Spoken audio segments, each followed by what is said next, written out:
celebration and spookiness. It is a unique festival when children enjoy the darker side of life, disguising themselves as monsters and murderers to trick or treat their neighbors. Pumpkins are carved, apples are bobbed, and the dead come back. Yet, despite its supernatural themes, Halloween today is very much a secular affair. On October the 31st, 2017, 179 million Americans celebrated it, spending $9.1 billion on costumes, decorations, and snacks. However, Halloween was once a deeply religious occasion in the Catholic calendar. Many Christians decry its commercialization, but the ancient tradition of Halloween goes back further than the Church likes to admit. In Western Christianity, all Christians who have died are remembered on All Souls' Day, the 2nd of November. The 1st of November is All Saints' Day, a feast to honor all the saints, whether famous or unknown, and give thanks to God for their lives and deaths.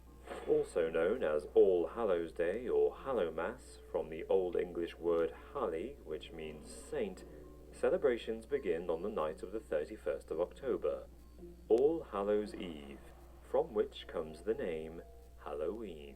It was officially established in the year 835 AD by papal decree, although the date was picked a century earlier by Pope Gregory III, and the festival is recorded in some sources as early as the 4th and 5th centuries. It was certainly widely practiced before it became a fixture in the church calendar. By medieval times, all Hallowtide practices in Britain included souling. Poor people and children would go around their neighbors' houses and offer to pray for them in return for some food, typically soul cakes, sweet cakes marked with the sign of the cross. This is often considered the origin of trick-or-treating. Yet not all Christians agree we should celebrate Halloween. Protestants bemoan the loss of its spiritual significance, Mormons are indifferent to it, and Jehovah's Witnesses condemn it as a form of devil worship. Why do some Christians believe a festival founded by a pope is satanic? The answer is simple. It is because the origins of Halloween can be traced to very un-Christian beginnings. The modern hallmarks of Halloween are mostly American, a secularized melting pot of traditions from many different European cultures. The most influential traditions come from Ireland and Scotland. Irish and Scots people began emigrating to America in small groups in the 17th century, and they brought their customs with them. In Gaelic culture, there are 4 seasonal festivals that are tied to religions before Christianity came along. In particular, from October the 31st to November the 1st, they celebrate the festival of Samhain, which marks the end of summer. Celebrations include lighting bonfires and dressing up as spirits and otherworldly creatures. They did this to disguise themselves, because at Samhain, the dead and the demonic are believed to roam the earth, and the best way to avoid being harmed, or to welcome them, is to pretend to be one of them. Another Irish tradition is the jack-o'-lantern. It comes from the folktale of Stingy Jack, who is cursed to wander the world forever with only a fiery coal and a turnip to light his way. In Britain, turnips were hollowed out and carved to make lamps at Halloween. But turnips were not available to immigrants in America, whereas pumpkins were in plentiful supply. All these Halloween staples are from pre-Christian religious traditions, including perhaps trick-or-treating. Samhain was a perfect opportunity for people disguised as ghosts to play pranks, and this is recorded as taking place in the Scottish Highlands in 1736. In some places in Ireland and Scotland, Halloween is known as Mischief Night.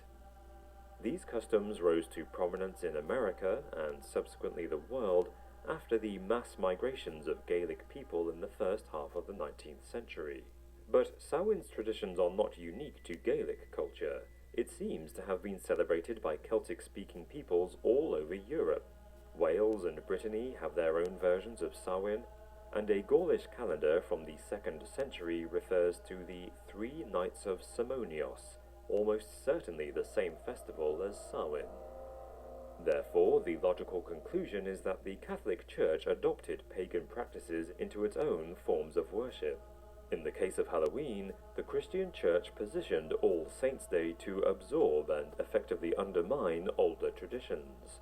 This is a strategy the early Church often used to help itself spread across Europe, which contained many religions with many gods, often attached to specific places or objects. It is easier to convert people if they are allowed to continue their old habits.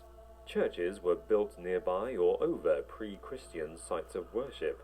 Early medieval Catholicism was filled with local saints who effectively replaced the local deities. Most famously, the biggest festivals in the Christian calendar are borrowed from older religions. Christmas supplanted the midwinter festival, and Easter takes its name from an old English goddess. Its chief symbols, eggs and rabbits, are obvious fertility symbols. Concepts like hell were taken from pre-Christian religions, and the Roman Catholic Church was built on the infrastructure of the Roman Empire, which worshipped many gods. Halloween is deeply embedded into Western culture. Its roots lie in profound spiritual beliefs from pre-Christian times.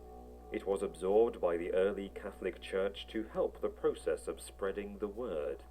But its most distinctive traditions remained localized to the westernmost edges of Europe, where the last vestiges of Celtic culture linger.